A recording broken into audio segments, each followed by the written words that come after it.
Hello, and welcome to Filibustering History, a podcast series where we discuss what historians do with their lives. I am Rob Denning, lead faculty for the history program at Southern New Hampshire University. We're now 3 episodes into this series, and I think it's time to finally settle on a permanent title. I called this Historians in Action before, and Working in the Historical Profession, but it's time to settle on something a little punchier and a little more permanent. I'm going to go with Filibustering History, at least for today. That very well could change again next episode, but for now, I'm going to stick with Filibustering History for a few reasons. Now, as British novelist L.P. Hartley famously wrote in his 1953 novel, The Go-Between, quote, "The past is a foreign country. They do things differently there," unquote. Well, they do indeed do things differently there, and it is the job of the historian to analyze those differences and explain how things change over time. Now, an old definition of the word filibuster, according to Google, and you can always trust Google, right, is, quote, "a person engaging in unauthorized warfare against a foreign country," unquote. And this seems kind of fitting with the role of the historian if we agree with Hartley's description of the past as a foreign country.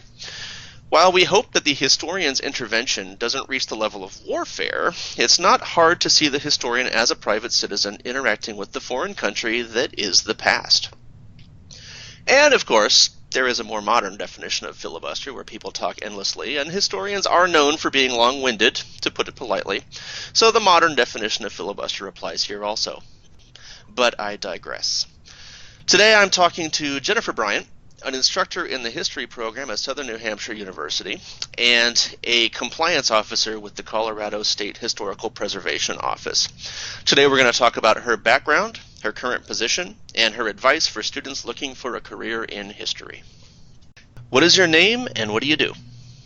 My name is Jennifer Bryant, and I am a Section 106 Compliance Manager for the State of Colorado's Office of Archaeology and Historic Preservation. And what is your academic and professional background?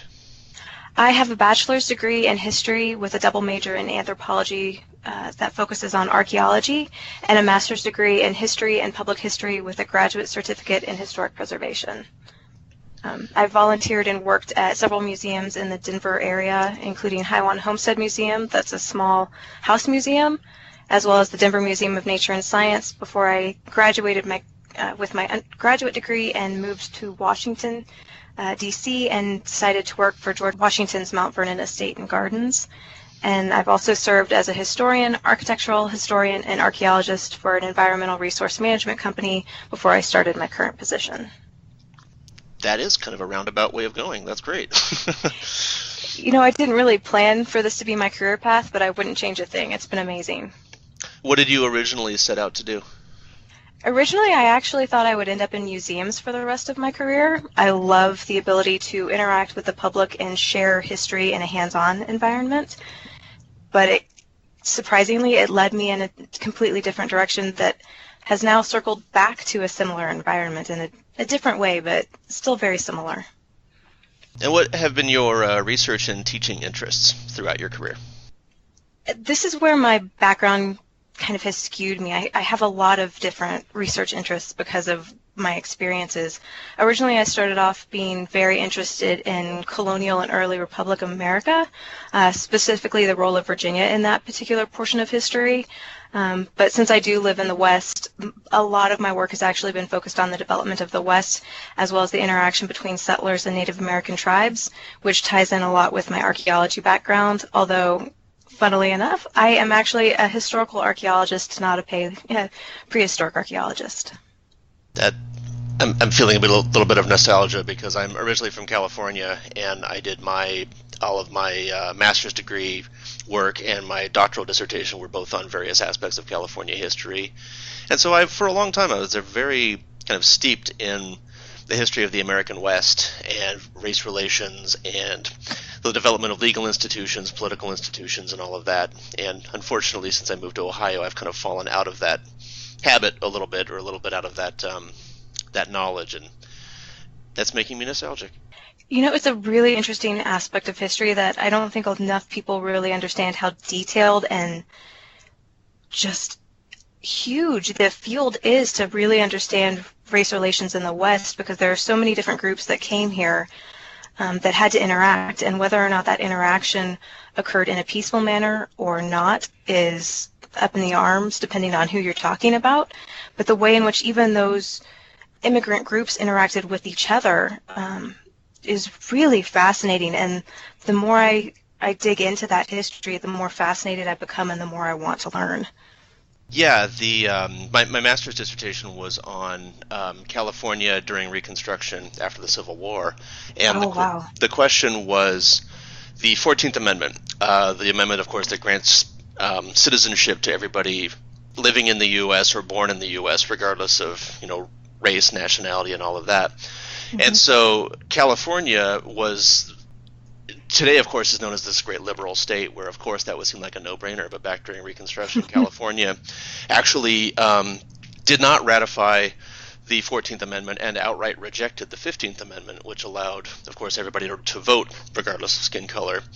And so my thesis was all about why did California, of all places, kind of reject these Reconstruction era amendments? And of course, it was because they were afraid not of African Americans gaining the right to vote, but they were terrified of Chinese immigrants being granted the right to vote. And so all of the legislative debates, newspaper debates, the newspaper editorials and all of that about these Reconstruction amendments, they didn't care one bit about what happened in the South.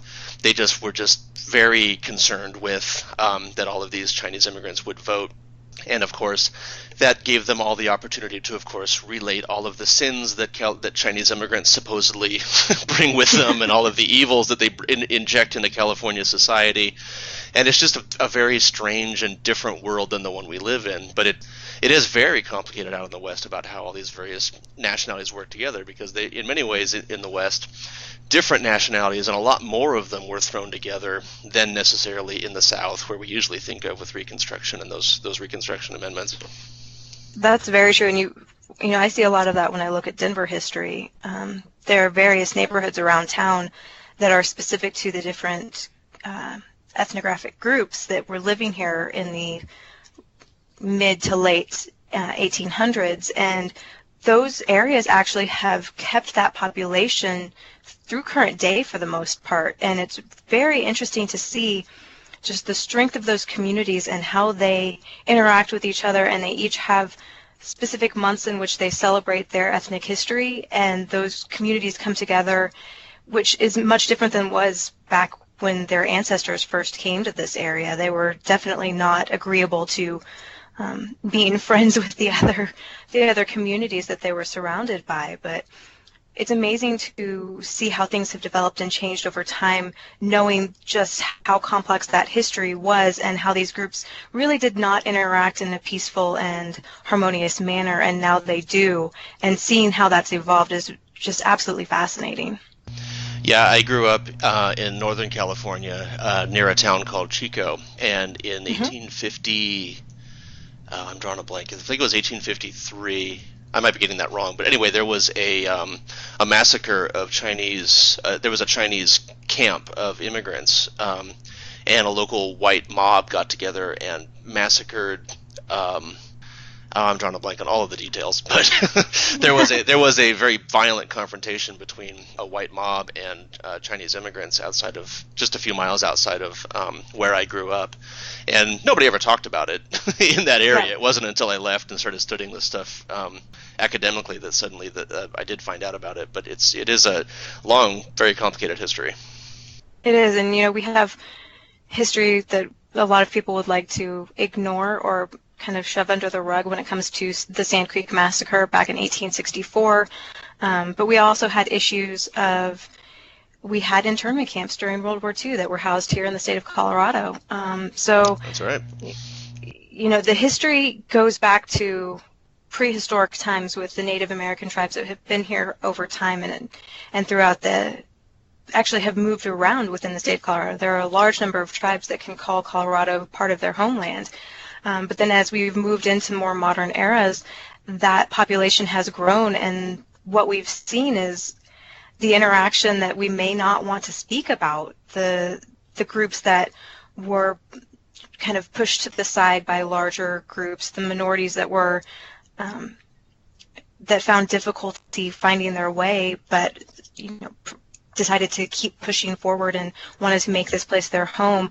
And as a result, we have a much more open community than we might have had otherwise had they given up. Yeah, I agree. And so that must make your job quite interesting. If you're since you said that you're working for the State Historic Preservation Office, if you could perhaps go into a little bit more detail about how did you end up in your current position, and then what do you actually do in that position? Sure. So I ended up in my current position in large part because of my work in environmental consulting. So when I worked as a consultant, I worked with a lot of state historic preservation offices around the United States, but I definitely worked hand in hand with the Colorado State Historic Preservation Office a lot more, simply because it was in my own backyard. And about 2 years ago, the individual who I had worked with primarily the most, because she is an architectural historian, actually was promoted to the top job within the unit that is called Intergovernmental Services, and her position as a compliance reviewer opened up, and she gave me a call and said, "Would you mind looking into this and seeing if this is something you're interested in?"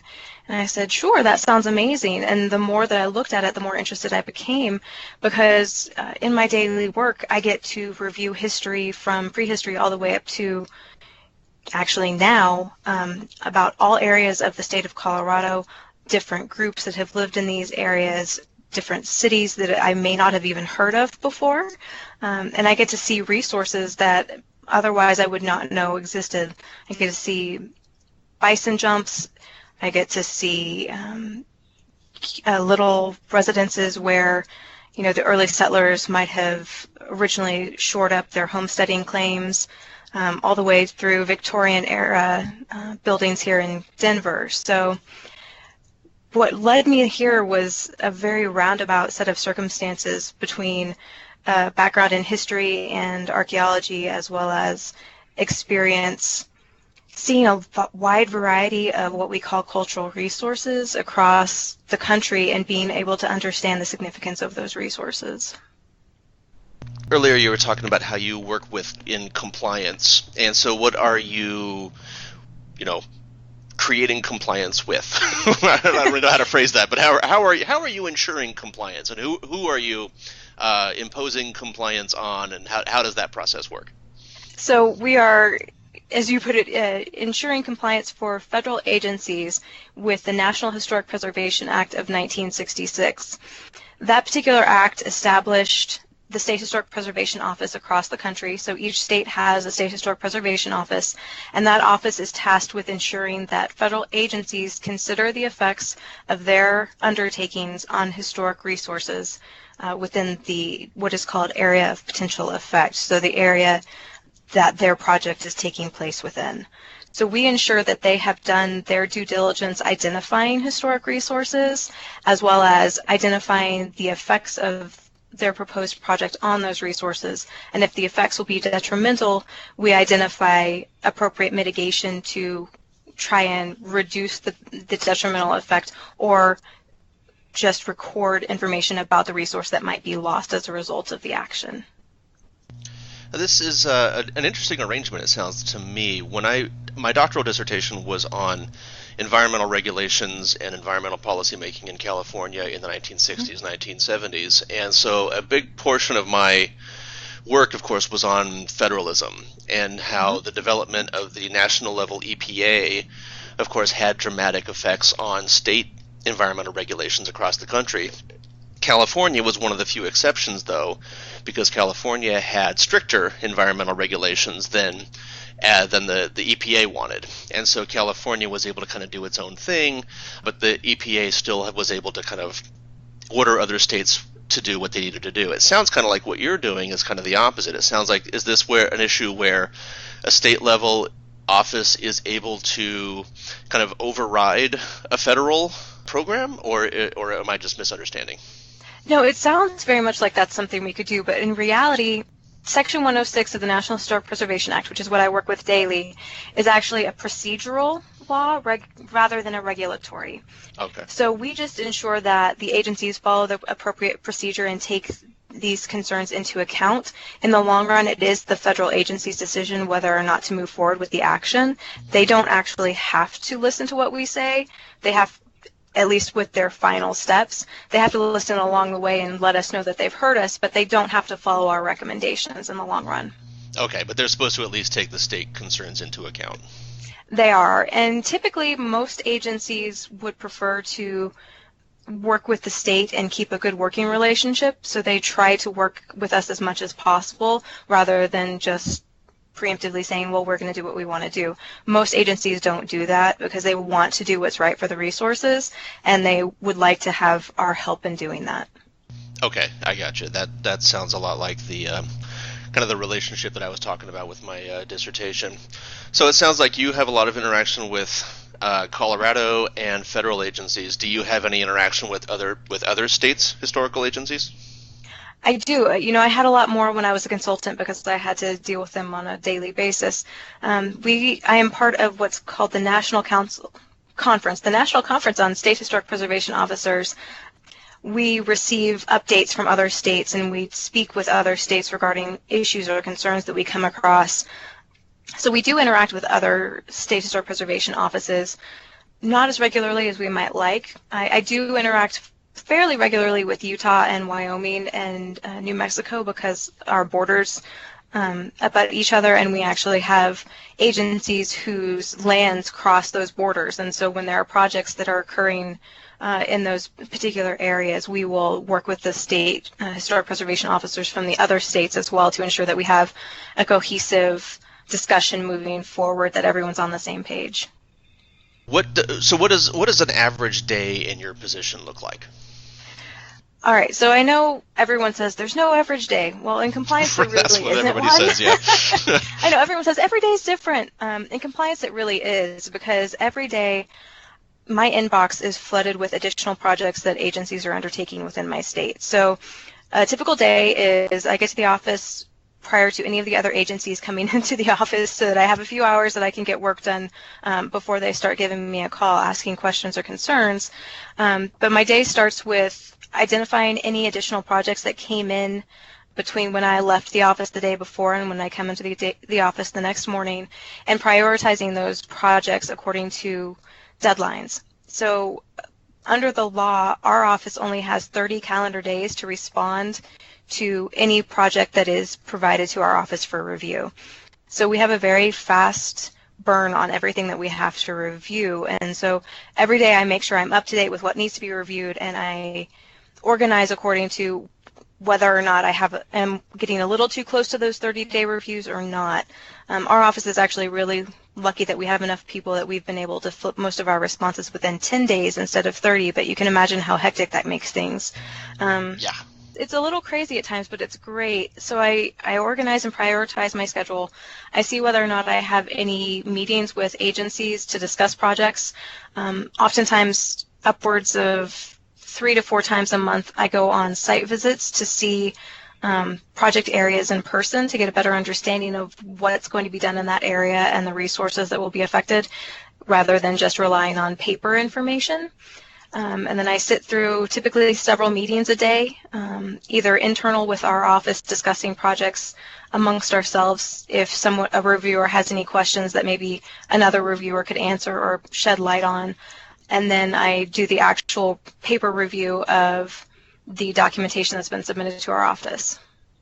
And so you said that you occasionally do some field work. Is this going to be statewide? Like, could you be called to any part of the state, or do you break it up into certain regions? Some states actually do divide it by region. Colorado does not. We actually divide it according to our specialty. So I primarily focus on the built environment and then also work with archaeology when necessary. I have one other individual who also works in the built environment. However, he administers our historic tax incentive tax credit program. So he's very busy doing that and doesn't do as much review of traditional 106 projects. And then we have 3 staff archaeologists who review the archaeology projects. But I do typically work across the entire state. So it's not uncommon to find me over in the Grand Junction area or down in the southeast in Lamar. So we do work throughout the entire state. I work from home in Central Ohio, and it sounds really cool being able to get out and see other parts of the state and all that, and get paid for it. It's absolutely wonderful. I traveled as a consultant, and when I took this job, I said I don't want to do any more traveling because I had been traveling for the better part of 8 years and not really spending any time at home. And when I took this job, a large portion of that was great. I get to stay home, work, in a specific place. I know where I'm going every day. The more I've been working in this job, I don't have to travel a lot, but I travel just enough to see amazing parts of the state that I hadn't seen, I'd only heard about, and it's becoming more and more enjoyable as time has gone by to get back into that travel schedule. So I absolutely adore it, and it's not too much travel, it's kind of just enough. It reminds me of Goldilocks and the Three Bears. It's not too little, it's not too much, it's just right. So now that all of your listeners here are a bit jealous of the fact that you get to travel the state and deal with, historical topics all the time, which is kind of, for many people, kind of a dream job. What kind of advice do you have for students that are looking to, kind of follow in your footsteps a bit? Don't close yourself off. Be open to any opportunity. A lot of times when we study history, we kind of get into our little niche of background knowledge, the things that we love, the area of focus that we want to have our research be in. And that's wonderful, and I definitely think that is something we should do. I definitely have those aspects. But don't limit yourself. So really think widely. If you're interested in maybe looking at buildings, take a few architecture classes. Take, the history of design and buildings here in the United States or Europe or whatever your interests lie in.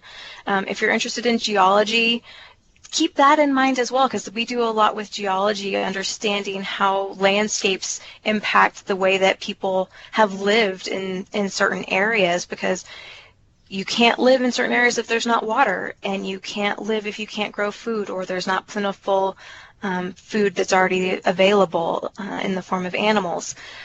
So kind of keep your eyes open. Don't say no to an opportunity just because it may not fit exactly the mold that you're looking to. And I would definitely recommend that if you would like to kind of head in the direction of working with historic preservation laws, do some research and understanding what those laws entail, because too many people have heard about the law but don't actually understand what that law entails and how it actually influences the field of history, because so much of what we know actually has come out of Section 106 compliance.